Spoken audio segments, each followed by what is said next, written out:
Bismillahirrahmanirrahim.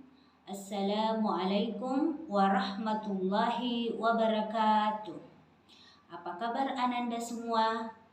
Bagaimana? Sehat semua? Alhamdulillah, luar biasa, Allahu Akbar. Baik, seperti biasa sebelum kita belajar, kita berdoa terlebih dahulu. Bismillahirrahmanirrahim. Rabbis zidni ilman warzuqni fahma. Baik Ananda semua, materi hari ini adalah kisah singkat Nabi Yusuf alaihi salam part 2. Tapi sebelum kita belajar kisah Nabi Yusuf alaihi salam part 2, Ibu bertanya-tanya dulu tentang pelajaran yang lalu.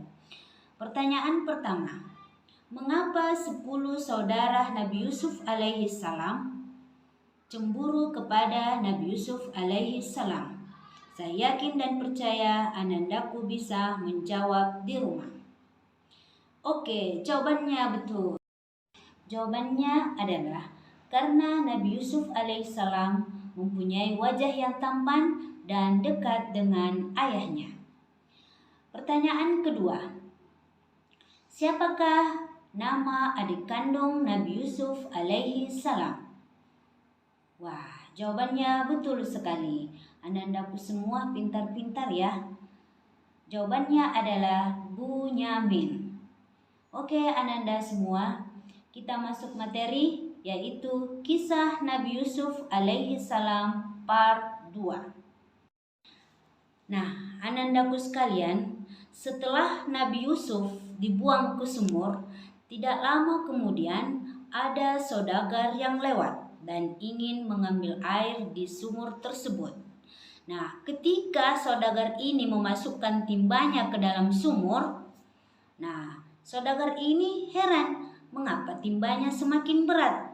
Ternyata ada anak yang bergelantung di timbanya, yaitu Nabi Yusuf alaihi salam. Kemudian dibawalah Nabi Yusuf ini ke pasar dan dijual. Dan pembelinya adalah seorang penguasa negeri atau seorang raja yang istrinya bernama Sulekha. Kemudian raja ini berkata kepada istrinya, peliharalah anak ini dengan baik. Kemudian tumbuhlah Nabi Yusuf alaihissalam menjadi pemuda yang gagah dan cerdas. Nah, pada suatu hari raja bermimpi melihat 7 ekor sapi betina yang gemuk dimakan oleh 7 ekor sapi betina yang kurus, 7 tangkai gandum yang hijau dan 7 tangkai gandum yang kering. Nah, keesokan harinya raja ini mengumpulkan semua penasihatnya untuk mencari tahu apa sebenarnya makna mimpinya. Kemudian semua penasihatnya tidak ada yang tahu makna mimpi raja. Kemudian ada seorang pelayan yang mengatakan bahwa saya tahu raja siapa yang bisa menafsirkan mimpimu, yaitu Yusuf. Maka dipanggillah Nabi Yusuf alaihissalam. Kemudian Nabi Yusuf menjelaskan bahwa makna mimpi raja adalah kita harus bercocok tanam selama 7 tahun berturut-turut. Kemudian ketika panen, kita harus menyimpan bahan makanan dengan cara membiarkan tangkainya, kecuali sedikit untuk dimakan. Karena setelah 7 tahun berturut-turut kita bercocok tanam, akan datang masa kekeringan selama 7 tahun pula. Nah, setelah masa kekeringan berlangsung selama 7 tahun, barulah datang musim hujan. Setelah mendengarkan penjelasan Nabi Yusuf alaihissalam, raja tertegun. Akhirnya Nabi Yusuf alaihissalam diangkat menjadi pejabat negara urusan pangan.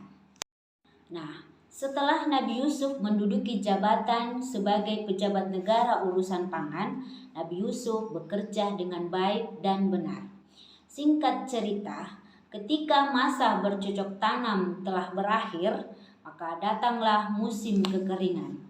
Nah, datanglah rakyat berbondong-bondong ke kerajaan untuk mengambil bahan makanan, termasuk 10 saudara Nabi Yusuf datang ke kerajaan untuk mengambil makanan. Nah, Nabi Yusuf mengenal saudaranya, tapi saudaranya tidak mengenal Nabi Yusuf. Mereka mengira Nabi Yusuf telah meninggal dunia. Kemudian Nabi Yusuf menghampiri saudaranya. Nabi Yusuf bertanya, "Siapa nama ayahmu dan di mana asal-usulmu?" Nah, setelah mereka menjawab pertanyaan Nabi Yusuf alaihissalam, Nabi Yusuf berkata lagi kepada mereka, "Besok tolong bawa saudaramu yang bernama Bunyamin.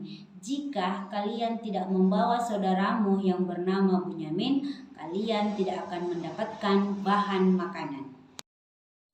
Nah, anak-anakku sekalian, sampai di sini dulu Ibu ceritakan kisah Nabi Yusuf alaihi salam part 2. Kisah Nabi Yusuf alaihi salam part 3 Ibu sambung di lain waktu. Semoga anak-anakku semua bisa memahami apa yang Ibu ceritakan. Nah, sebelum Ibu tutup, ada soal latihan yang perlu kalian jawab. Nomor 1. Siapakah yang mengeluarkan Nabi Yusuf alaihissalam dari sumur? Kemudian nomor 2. Ceritakan mimpi raja yang ditafsirkan oleh Nabi Yusuf alaihissalam. Kemudian nomor terakhir, apa jabatan Nabi Yusuf alaihissalam yang diberikan oleh raja setelah Nabi Yusuf menafsirkan mimpi raja? Oke, soal latihannya 3 nomor. Semoga anak-anakku semua bisa menjawab dengan benar. Baik, anak-anakku semua, sampai di sini dulu Ibu ceritakan kisah Nabi Yusuf alaihissalam part 2. Semoga anak-anakku semua bisa memahami cerita Nabi Yusuf alaihissalam dan bisa meneladani kisah Nabi Yusuf alaihissalam. Semoga bermanfaat. Alhamdulillahirrabbilalamin. Wassalamualaikum warahmatullahi wabarakatuh.